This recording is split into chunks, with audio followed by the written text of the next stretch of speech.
a few years ago, the debate was over whether we ought to use technology in education. Today, we've moved far beyond.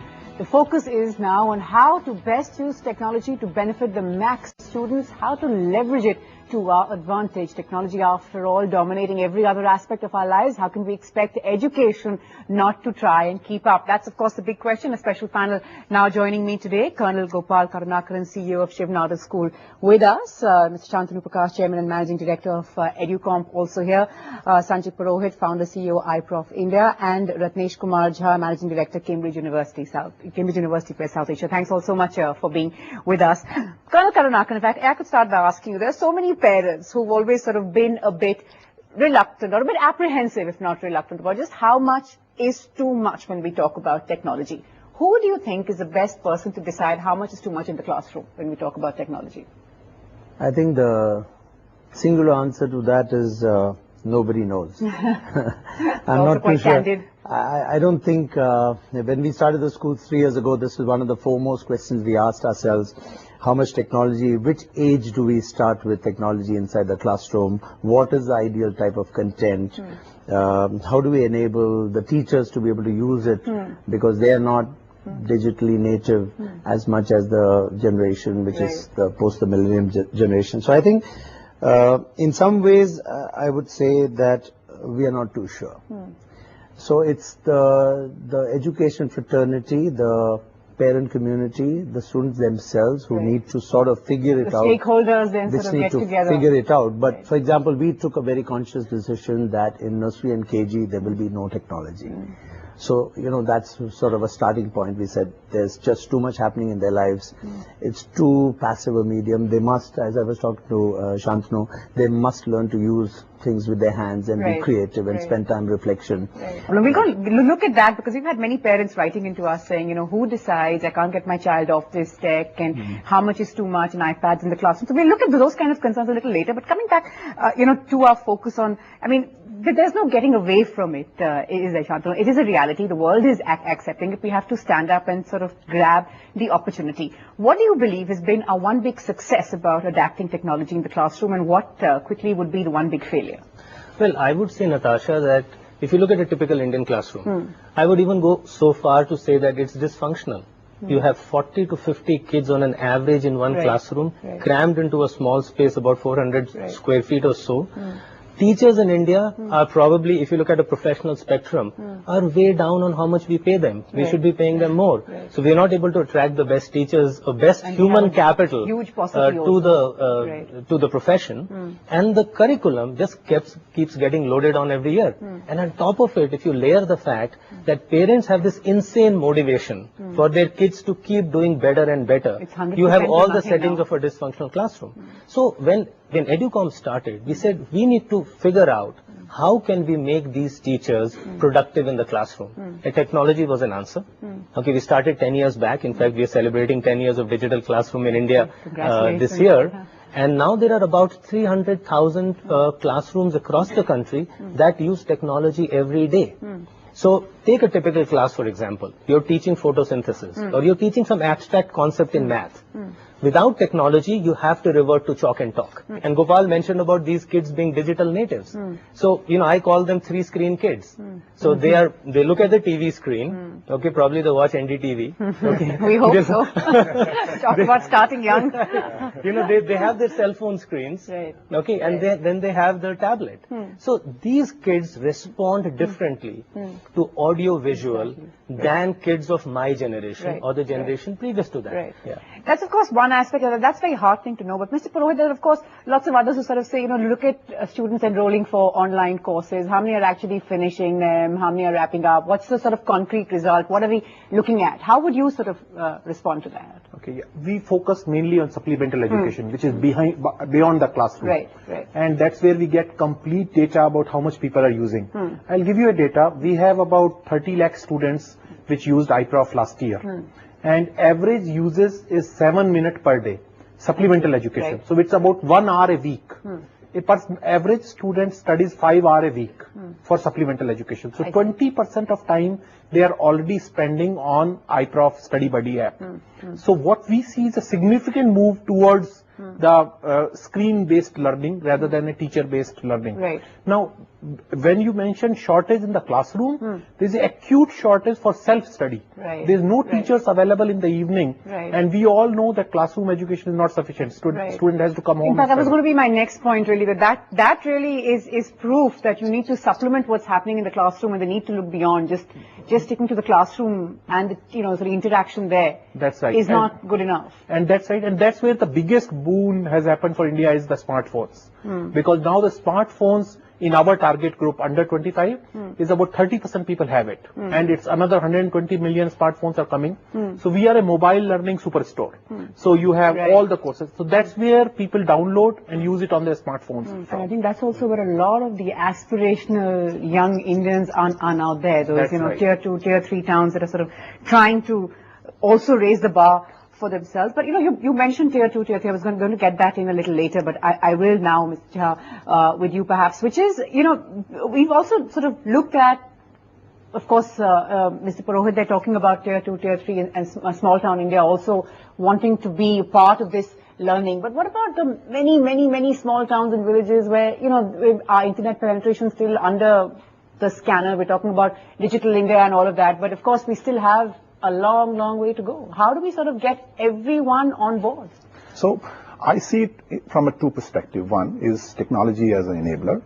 B, the engagement of student or the teacher or the whole classroom going up. So the whole classroom productivity or engagement going up. I would see that if there is an aspirational gesture which has been put forward by the government and say that, okay, by 2025 we'll be a digital progressive and everywhere an internet is going to happen.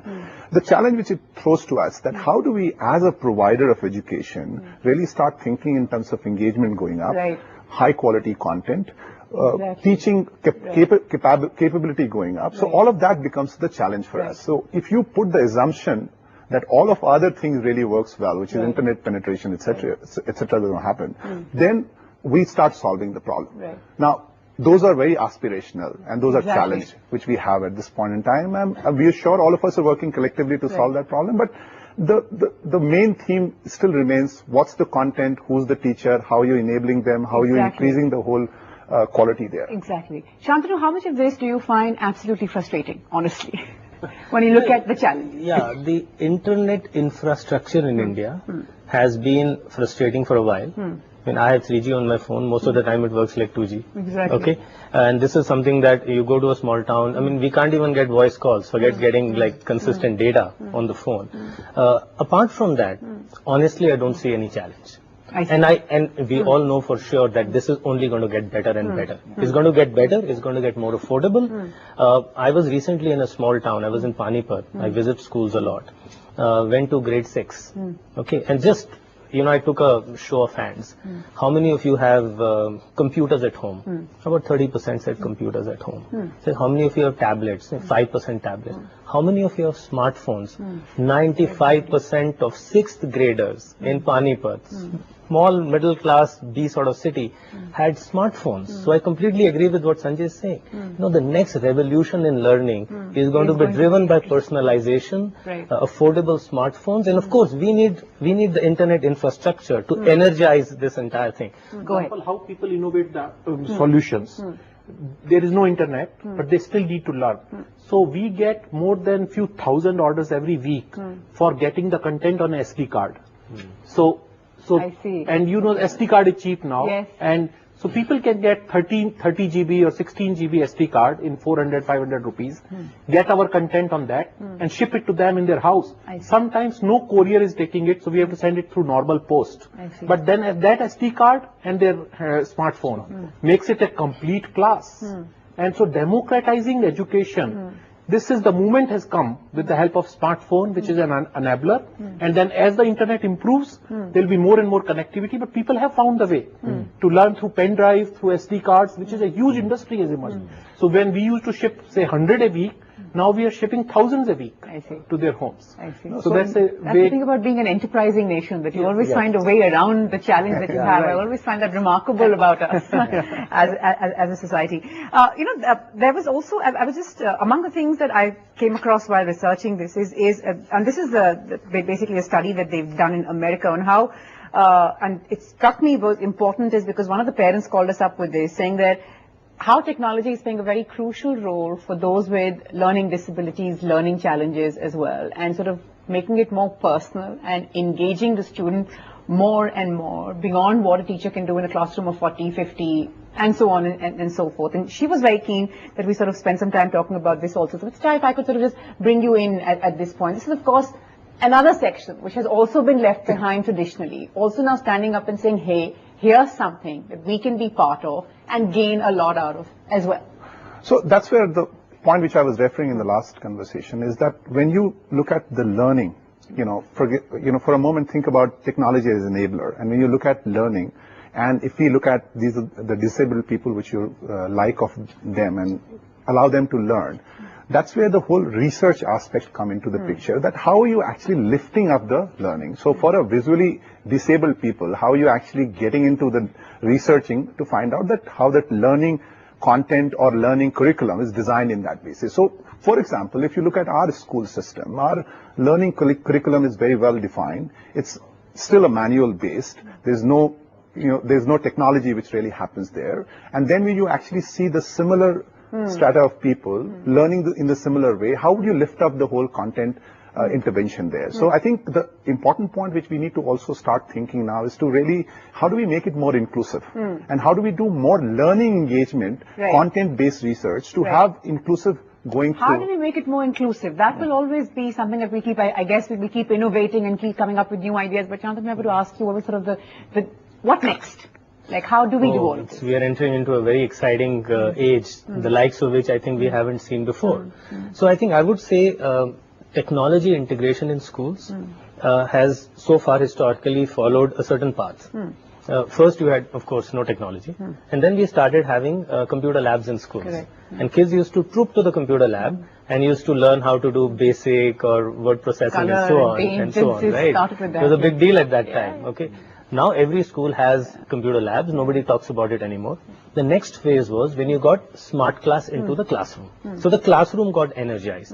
And I think we are on the threshold of this revolution where the backpack is going to be replaced by a tech pack, I would say. I'll give you 3 examples of what we do in the Shibnara schools. We have online content which is available to the student at home prior to coming into the class. I see. So it's a flipped class. Flipped class was something which has happened for probably decades. Right. It's about the professor in a college giving out the content which you should be prepared for. But this is online content. There are videos. It's gamification. Children enjoy doing it. They get a lot of concepts clear before they come into class. And then the discussion the next day is centered around what is not understood or what needs to be shared. So there's a second level of understanding something that you worked with earlier. So that's one sort of an aspect. The other aspect is video capture. So we capture classes which happen inside the class, in the school. The teacher can review that, see about her own teaching methodology. The student can go back when the student was not attentive in a particular class, or if the student was absent, you got access to it, it's stored on cloud, so you can look at it. So that's another level. I see. The third thing is clicker, like Amitabh Bachchan on Kaun Banega Crorepati. So the teacher just has to figure what are the concepts that she needs to have been understood as learning objectives at the end of the class. And then you do a clicker test. The children love it. You get a feedback on how well that's been learned, and you also know what hasn't been learned. You can go back to it. I just want to take a quick break at this point. There's a lot more that we're discussing as we talk about technology in the classrooms. These are classrooms not of the future anymore, but classrooms of the present. Classrooms are going to be a reality in the school that perhaps you went to very soon. We're taking a quick break. Back with more.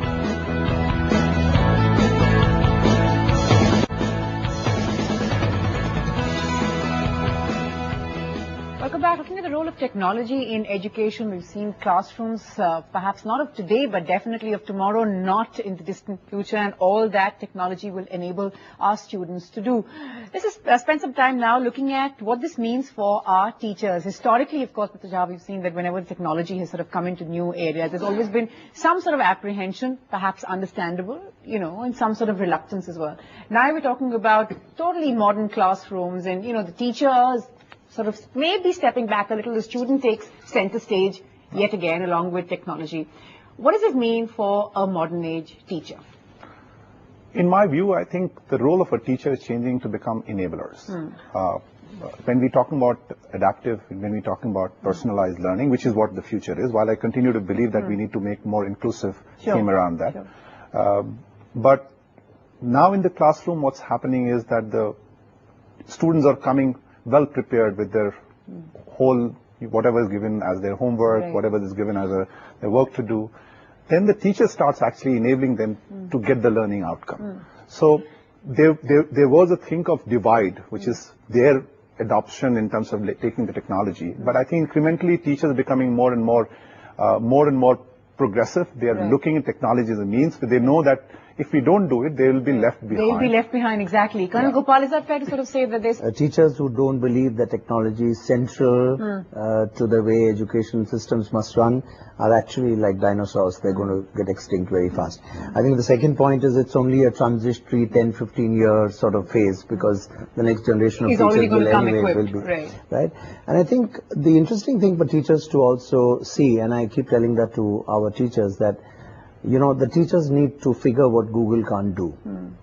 And we always have this discussion about what Google can't do. So I'd love to know what Google can't do actually myself. Google can't hug, at least for some time. And I think it's very important that the emotional, social aspect of being in a school, in a physical space of a school, is a huge area. And that's also another reason children go to school. That's a very important point. And I think that's a point which ultimately cannot be ceded to technology. And that's a very important area. So there is a lot teacher can do. Right, go ahead. I can give you a case study example. There are about 5,000 teachers in Mauritius which has adopted Iprof platform in classrooms. Content management, or basically what you call assessment life cycle. A teacher spends about 30% of the time in creating assessment, then taking the answer sheets from 40 students and checking manually all 40 of them. Correct. So that is almost 2 to 2.5 hours every day a teacher spends. Now that all has been automated. So teacher now can create a assessment out of the question bank which is there in about 5 minutes, which she used to take about an hour. Now the answer sheets, when they are submitted, because the tablet has been adopted in the classrooms, it takes a second. The moment it is submitted, same time you get your answers and your results. And grade book is tabulated. So much paperwork was there. A school in Faridabad has adopted completely the Iprof tablet solution. It's across the board. It has gone. And they are saying they are saving about 1.5 to 2 hours of teachers' time every day. So it's a huge opportunity for teachers to adapt it and make their life simpler. So Shankar, fair to say something there for everyone?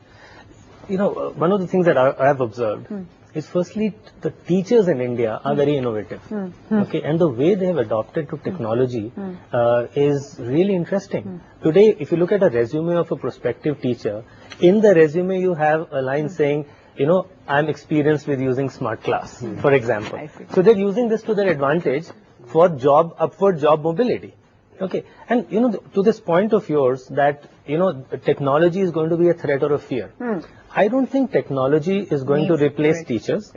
But teachers using technology will replace teachers who don't use technology. Sort of like upskilling yourself. I think it's also something that our teachers perhaps, you know, traditionally were not sort of doing, among an opportunity to do. So perhaps this also sort of gives you a chance to keep abreast with what's happening internationally in the country and so on. There are two interesting aspects to this. Teachers using technology to upgrade themselves. Not just students using technology. Correct. That's one aspect. And clearly understood. There's so much online MOOCs and so on out there. Okay. Second aspect is teachers improving their economic condition, because now she can do a job in the morning in the school, come back, get onto an e-learning platform and tutor students from across the world. So if you're talking about teacher shortages, in a virtual world there are no teacher shortages, because teacher shortages are localized. Right, I'm starting to run out of time, so I'll end on this, that, you know, we ask maths teachers who come in for interviews, do you know Salman Khan? And do you like Salman Khan?